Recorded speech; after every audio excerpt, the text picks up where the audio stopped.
I've been contacted by a reader this week who purchased ground turmeric and ginger online in bulk.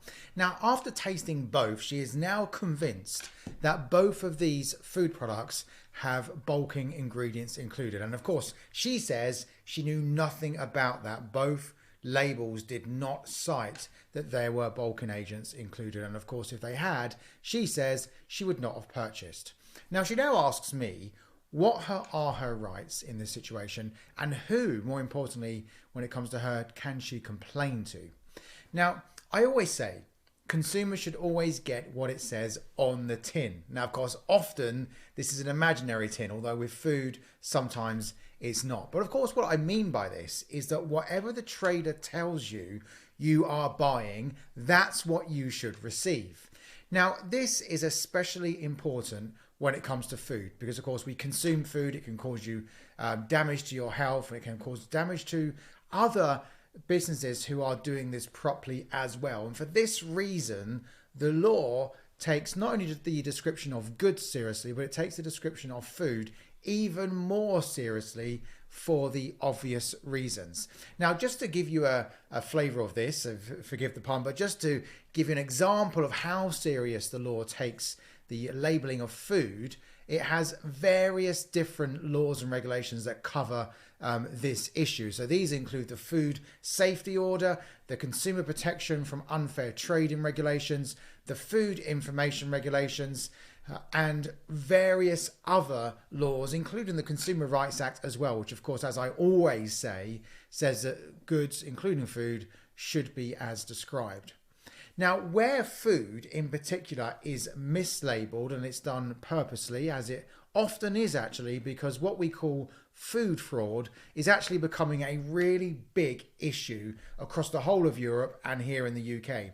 And where this occurs, it is actually fraud, and it is therefore a criminal offence. And those who are prosecuted for it often will go to prison, because there's no defence other than mistake for wrongly or deliberately mislabeling food, which, as I've already said, can be extremely dangerous.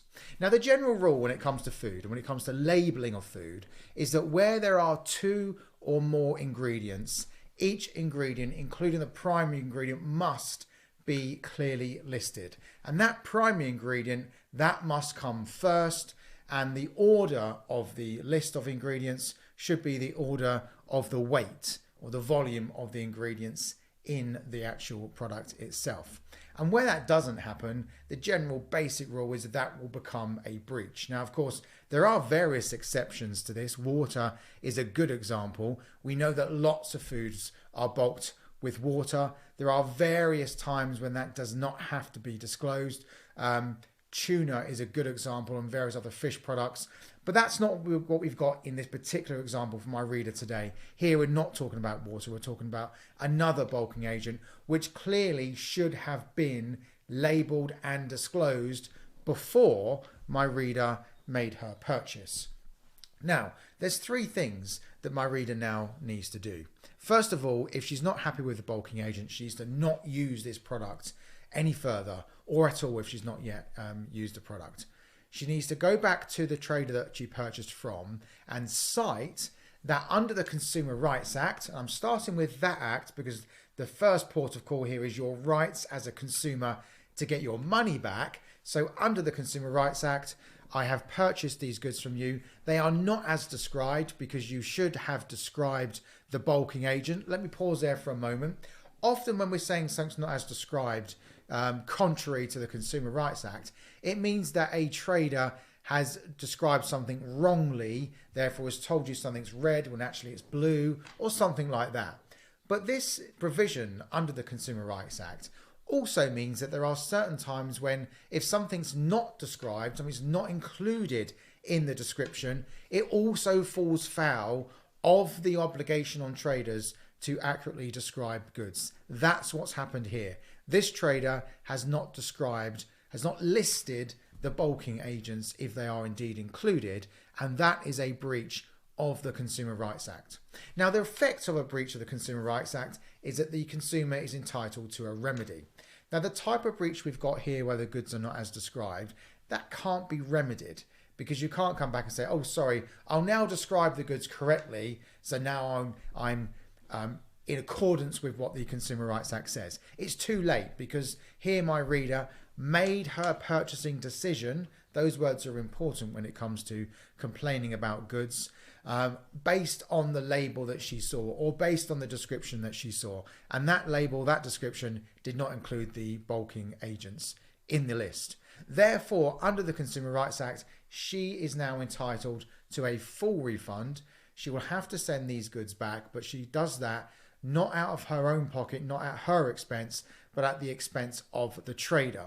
So that's point number one. She's entitled to give them back and get all of her money back. Second point is she should, and clearly wants to in this case, complain.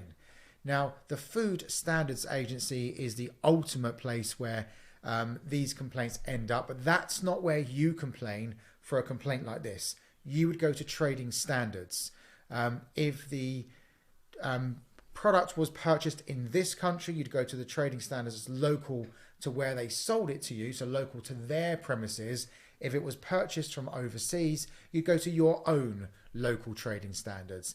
That organisation, that agency will then liaise with the Food Standards Agency, but that's your port of call.